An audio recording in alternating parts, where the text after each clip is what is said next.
meron din ako nakitang mga grupo at saka mga abogado na ngayon ay dinidispute nila yung stand na ito ng Integrated Bar of the Philippines. Marami yan, hindi na ako magbabanggit isa-isa. Pero mga kilalang abogado rin po ito na sinasabi nilang hindi naman sila tananong ng IBP na o kaya ng pamunuan ng IBP para lagumin ang isang sentimiento na yun nga ang pananaw ng IBP sa kabuuan ng mga abogado sa ating bansa, Sen. Tama siya kasi ako bilang kasapi ng IBP, Opo. wala namang tumawag man lang sa akin o nag-text sa akin. Sana man lang kung merong national na census o kaya survey. Opo. Kunyari, pinasasagot kami. Okay ba itong... Pinadala ko kunwari yung statement. Opo, ito yung stand natin. Oo, okay ka ba? Kung okay ka, yes. O kaya kung no, siguro baka sakaling merong semblance ng consensus getting. Halimbawa, ang problema, bigla na lang lumitaw noong June 4, 2026, yung isang statement na may pamagat na official statement on what constitutes a legitimate quorum for the Senate to conduct official business. Opo. Yung statement din, Kuya Benny, ay attributed sa isang entity na ito nga, IBP, official statement nakalagay, pero nanggaling sa Office of the Director for National Communications. Okay. Pero pinalalabas nila IBP official statement. Ngayon, kinakailangang malaman ng ating mga kababayan na meron pong regulasyon ng rules of court natin na kung saan yung legal operations ng IBP ay nakasalig din sa rules of court na pinromulgate ng ating Korte Suprema. Meron pala Ibig yan, sabihin, lahat ng gagawin, lahat ng tuntunin, nakasalig dun sa Rule 139-A. Okay. Ito kasi yung tuntunin na kumakatawan sa IBP. Isa yon. At po pwede rin gamitin yung kanyang, yung bylaws ng IBP na may petsang 1974. Okay.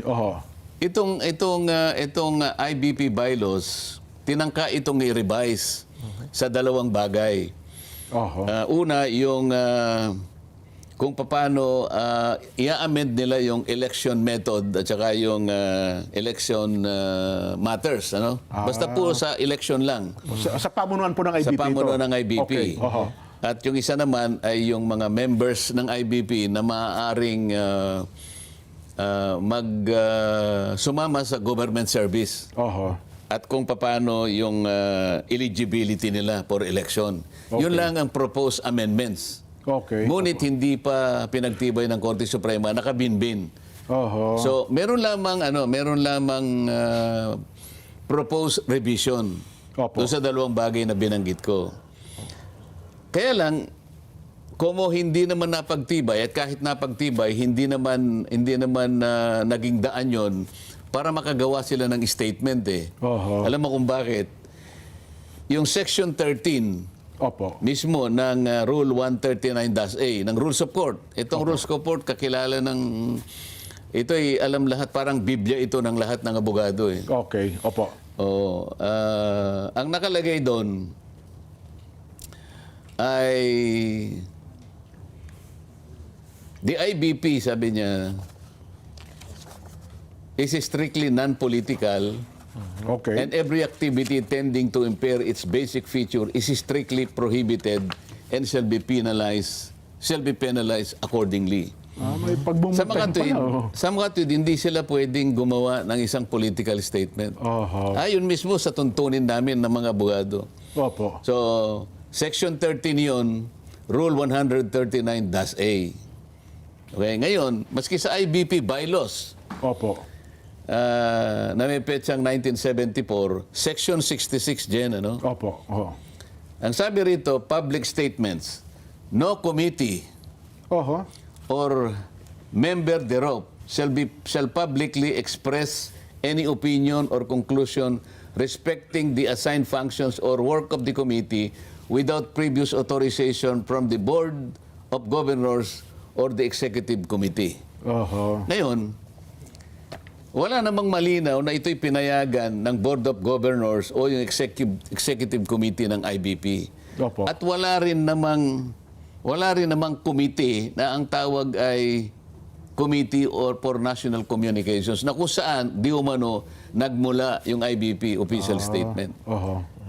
Kaso wala pala yun. Walang committee ang ganun sa ilalim ng IBP. Walang committee ganun. At kapag kahit na may committee ganun, maliwanag dito na nilabag nila yung Section 13, Rule 139A Oho. ng IBP, Rules of Court. Rules of Court. Rules of Court. Rules of Opo. Parang kung tawagin namin ito, rules of procedure. Ang mga abogado parang Biblia nila ito eh. Pero ito yung pinagmumula ng tinatawag na remedial law. Okay. Karaniwan ay kinakabisa yun, lalo na yung mga practicing lawyers. Kailangan kabisahin mo yun para pagharap mo sa korte, hindi ka naman masyadong napag-iwanan. Kasi yun ang palang rules of court. Ngayon, kung ito ay alam nila, hindi dapat sila gumawa ng IBP official statement. At kung ito'y pinayagan ng Board of Governors o yung Executive Committee, makakalabag sila rito. Kung hindi naman pinayagan, bakit lumitaw yung IBP official statement? Sino ang promotor dito? Kaya maliwanag, tingnan mo dapat sana yung IBP, nung makita nila ito, teka muna, saan ang galing yun? Pinayagan ba natin yun? Kung pinayagan, nagkamali po kayo, baka magkaroon po kayo ng problema dahil ang sinasabi rito is strictly prohibited and shall be penalized accordingly. Ibig sabihin, may kaparusahan po ito.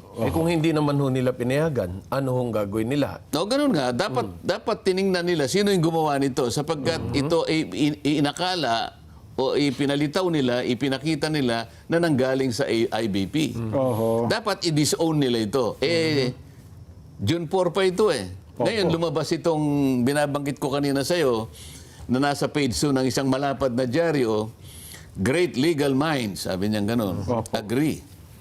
At malamang may nagbayad pa niyan kasi kung IBP na naman ang nakalagay roon Hindi, advertorial Natural, may bayad, bayad yan. talaga Hindi po yan. Sapagkat, one page yun full page Ngayon, ito kaya ay papayagan ng karaniwan katulad kong miyembro ng IBP na alam ko naman na hindi sila pwedeng gumawa ng political statement pagkatapos ginastos pa yung pera ng IBP para sa ganoon ay isang pahinang ng dyaryo ang babayaran. Kung hindi ako nagkakamali, hindi bababa sa 150,000 ng isang... Tama po, mahal yan. Baka mura pa yun. Broadsheet ito Ganun pala. Isang buong pahina ginamit nila at pati ang IBP, yung Logo. emblem na nga, yung logo ng IBP nandoon. Ibig sabihin, meron silang pagsang-ayon dito sa ginawa nilang advertisement na ito.